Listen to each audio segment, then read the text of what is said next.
So I'll be talking about fibrinolysis resistance and its association with clinical outcomes in sepsis. This is an observational prospective cohort study, one of a number that we're doing in our critically ill population. This is research at the point of care, so I am well and truly embedded in the ICU unit. The technology is at the bedside, and I have at least 30 senior nurses and 10 medicos who also undertake these studies that I'll be presenting. So the blood is fresh from the patient and analysed within half an hour. And this is all work that's been done in the intensive care unit at the Liverpool Hospital in Australia. So briefly, what is sepsis? It's a very serious condition that impacts all age groups and causes approximately 11 million deaths per annum worldwide. Sepsis is defined as a dysregulated host response to severe infection, and that dysregulation involves the immune, inflammation, coagulation and fibrinolysis systems. And as we know, those four systems are highly interlinked, and there are multiple reciprocal amplification mechanisms. And this contributes to the formation of macro or microthrombi within the capillary beds of the essential organs. So this can result in multi-organ dysfunction, which can progress to failure and potentially death. Clinical trials of anticoagulants, antiplatelets and steroids in sepsis have not shown overall benefit. However, with post-hoc analysis, there's evidence of benefit in some subpopulations. And this is characteristic of a lot of clinical trials in sepsis and critically ill populations. There's insufficient disease characterisation that's taking place. Coagulation testing in sepsis has generally been limited to PT-INR and APTT tests that we know were designed for the management of heparin and warfarin. And viscoelastic testing has not generally been used in sepsis unless the patient is bleeding. And as we all know, measurement of fibrinolysis within a clinically useful time frame has not been possible until the last 4 to 5 years. So we've been using technology that measures fibrinolysis at the bedside for some time now. And our principal research question is fibrinolysis resistance a biomarker for the magnitude of the dysregulated host response in sepsis? Is it a predictor of poor patient outcomes? And therefore, is it a target for therapeutic intervention? So the aims of our hypothesis-generating pilot study was to serially assess fibrinolysis status at the point of care. So not a one-off sample upon admission, but repeated assays through their time in ICU. So measuring that status at the point of care in sepsis patients, correlate that status with the measures of disease severity, organ dysfunction, the duration of ICU level support required, and the patient ICU outcomes. And also to determine if the fibrinolysis status measured early in the ICU stay can identify patients at risk of needing extended ICU support and also who are likely of dying in the ICU. And an additional aspect of the study is to trial ex vivo in the patient's blood, still fresh, agents that restore fibrinolysis. So the way that we're measuring fibrinolysis at the bedside is using ClotPro. This is one of the viscoelastic testing platforms and the associated TPA test that is approved in Australia for therapeutic use for the management of TXA. In this TPA test, there is 650 nanograms per mil of TPA. So in the TPA test, whole blood coagulation is activated through the addition of tissue factor, but fibrinolysis is simultaneously activated by the inclusion of tissue plasminogen activator. And the lysis time is influenced by the plasma concentrations of fibrinogen as well as the activators and inhibitors of fibrinolysis. So if we just have a look at some of the outputs from the TPA test, this you can see in this individual. That as the clot forms, it is also being lysed at the same time by the TPA.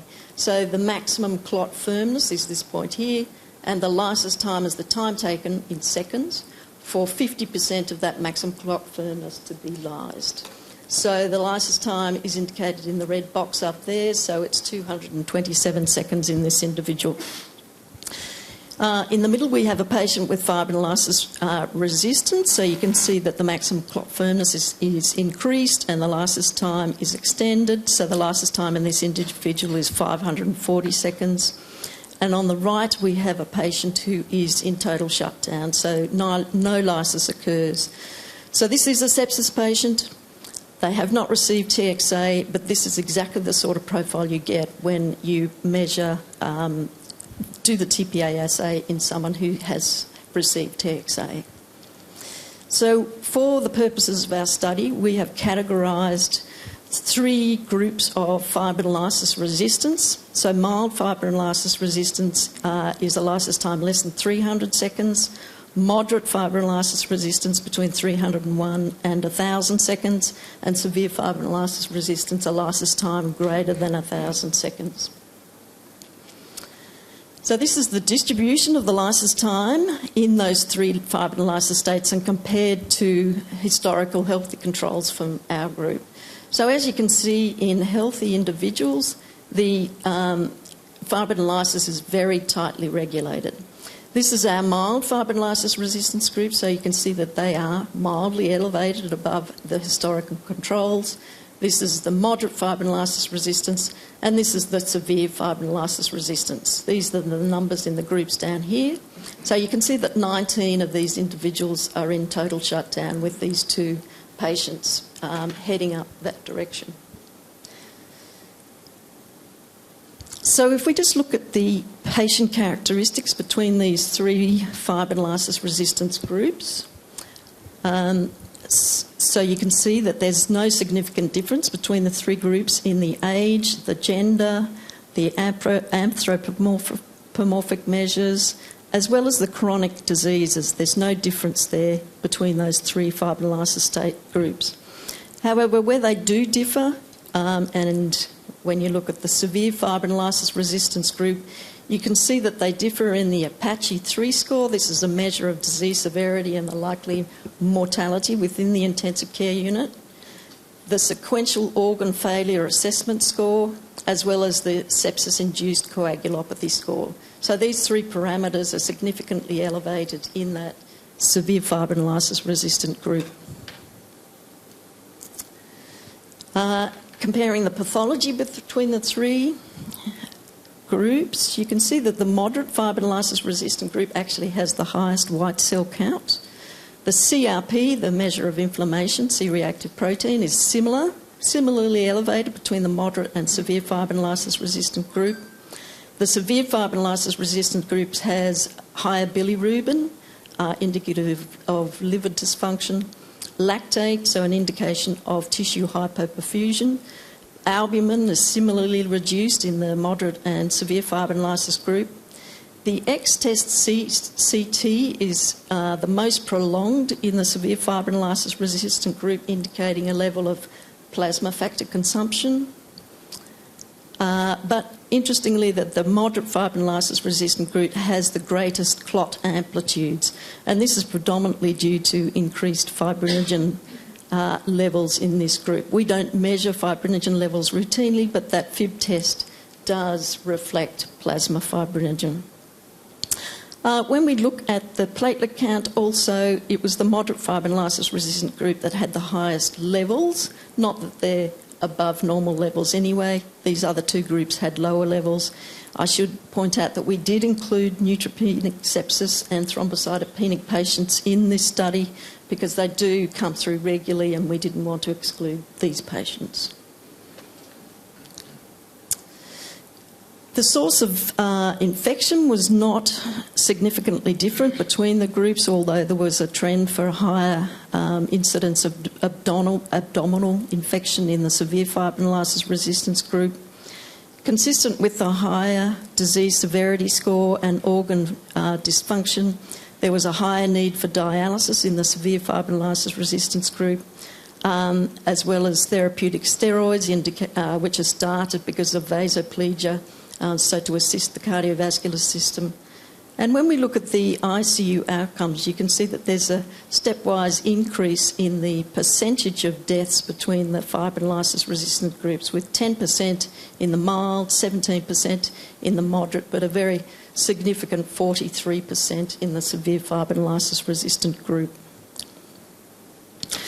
When we look at those ICU outcomes more closely, so all of the data I've shown you so far is on that initial fibrinolysis resistance measurement upon entry into the ICU, and these outcomes are also based on that initial assessment. But we're looking here at the 28-day outcomes in our 94 patients. So you can see at all time points, the severe fibrinolysis resistant group had an increased probability of an ICU death, a decreased likelihood of being discharged alive from the ICU, and an increased probability of remaining in the ICU at 28 days. What we wanted to do was to see, well, what changes in the period of time after admission to the intensive care unit. So this is looking at the data modelling, looking at the absolute risk of ICU death when you see changes occurring in the first 7 days after admission. So it's probably easiest to understand if we look at the severe fibrinolysis resistant group. In the purple line at the top there, if you don't have a reduction in your TPA lysis time, so if you remain in shutdown, your risk remains elevated around 45%. If, however, you have a 300, 600 or 900 second, or even greater than 900 second reduction, it is probable that you will have a reduced risk of an ICU death. And this is just looking at the probability of transitioning between the groups. I'm not going to spend too much time on this, but what we saw was that there was a lot of movement of the patients between the groups. So you can see that the highest probability of transitioning was occurring from the severe fibrinolysis resistant group to the moderate fibrinolysis resistant group at all time points. And there was also a reasonable number of patients moving from the mild fibrinolysis resistant group to that moderate fibrinolysis resistant group as well. But at all time points, those patients who remained in severe fibrinolysis resistance had the lowest likelihood of being discharged alive from the ICU and the highest probability of dying in the ICU. Looking at the hazard ratios for the risk of death in ICU, each 300-second decrease resulted in about a 15% reduction in the risk of death in ICU, which was significant, but unfortunately that confidence interval just hit 1.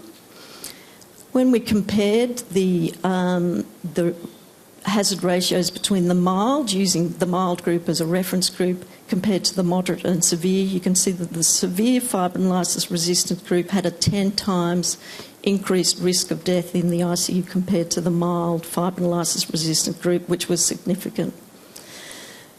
Just looking at other parameters as a comparison, as I mentioned earlier, age and gender didn't influence the risk of death, but adding known parameters that do, each 2-point increase in the sequential organ failure assessment score did increase the risk of death, as well as the Apache 3 disease severity score. I just want to show you 2 cases which demonstrates that the fibrinolysis shutdown is a highly dynamic state. It is an on-off state. So this is a case of a 36-year-old male who came in extremis. If he'd been left much longer, he probably wouldn't have been with us. He had strep pyogenes pneumonia. So you can see in the green line here at the top that he was in fibrinolysis shutdown for the first 3 days he's in ICU, and then between day 3 and day 4 he just dropped that lysis time and it continued to decrease. Interestingly, when you look at the platelet count, so his platelet count was around 50 when he came in, and while he remained in shutdown that continued to track downwards, but as soon as that fibrinolysis activity returned, you can see that you get an enormous increase in the platelet count. So this is an example of the level of coagulation consumption that we see in that state of fibrinolysis shutdown. This was another really interesting case. So this was a young lady who came in with sepsis. She wasn't particularly severely affected, and she had a mild fibrinolysis resistant state. So on day 1 in the morning, I checked her. So her lysis time was in the 285. The next day I went and checked her again, and she was in shutdown. So I went to the bed and I said, what happened overnight? And what happened overnight, she was ventilated already, but all of a sudden her oxygen saturation dropped, her blood pressure dropped, and to stabilise her they had to put her on ECMO. And they suspected a PE, but the problem is with these patients, they're too sick to take down to medical imaging. So you basically got to base your diagnosis on the clinical signs. But she obviously had a massive tissue hypoperfusion event. And the next morning, on day 3, 24 hours on ECMO, you can see that she was out of that shutdown again. So that is how dynamic this fibrinolysis shutdown state is. Previously, we published at the beginning of last year some studies where I was doing enzyme supplementation in our critically ill group. And what I found was that when I added either TPA or plasminogen, I found there was a dichotomous response between the patients. And this was based upon that lysis time. So I found that anything less than 1,000 seconds responded to TPA, but anything greater than 1,000 seconds required plasminogen. So if we just look at this example here, as I mentioned, the TPA test contains 650 nanograms per mil of TPA. This individual had a lysis time of 545 seconds. If I doubled the TPA in the cup and ran the assay, you can see that I could bring that lysis time down into the normal levels. If I added plasminogen, however, it wasn't beneficial at all. So what I hypothesised was that the TPA responders likely had high circulating Pi1 levels, inhibiting endogenous TPA, and that supplementation with TPA overcame those Pi1 levels to increase fibrinolysis. In contrast, however, if I had a patient who was in shutdown, as you see in this patient here, doubling the TPA was not effective. However, when I added plasminogen, I did induce lysis. So these plasminogen responders, I hypothesise, likely have high circulating alpha-2 antiplasmin levels and or plasminogen exhaustion, and that plasminogen supplementation would overcome both of these molecular scenarios. So based upon the responses we've seen in patients, that massive switch that seems to be triggered by hypoxic events, and also these responses to supplementation, we have put together a bit of a working model, and I'm happy for you to shoot me down. Go ahead. But this is what we believe is happening in our sepsis patients. In those patients with moderate fibrinolysis resistance, so a TPA lysis time less than 1,000 seconds, these patients have inflammation, obviously, that's induced a hypercoagulability. In these patients, we see increased fibrinogen, increased platelet numbers, and likely activation. You would expect to see endothelial activation and a level of netosis. And both the thrombin generation as well as the inflammatory cytokines would increase Pi1 levels in these patients, which would be reflected in that moderate fibrinolysis resistance that we're seeing. And these are our patients who respond to additional TPA supplementation. If, however, you superimpose on top of this level of inflammation tissue hypoperfusion, what we believe may be going on is that the HIF1 alpha response drives increased alpha-2 antiplasmin levels, potentially on that background of decreased plasminogen. This results in that severe fibrinolysis resistance, the shutdown, which is increasing fibrin deposition, the consumptive coagulopathy we see, the eventual blocking of the capillary beds, which just exacerbates this vicious cycle of tissue hypoperfusion and fibrin deposition, which spins out to multi-organ failure and potentially death. And these are the patients that we see respond to plasminogen, but not TPA. So the obvious question is, with this work, is in this severe fibrinolysis resistant group who are highly susceptible to an ICU death, can we overwhelm the inhibitors or can we actually inhibit those inhibitors? So in this individual, the X test is exactly the same as the TPA test, except that it doesn't contain TPA, so both of them are tissue factor activated.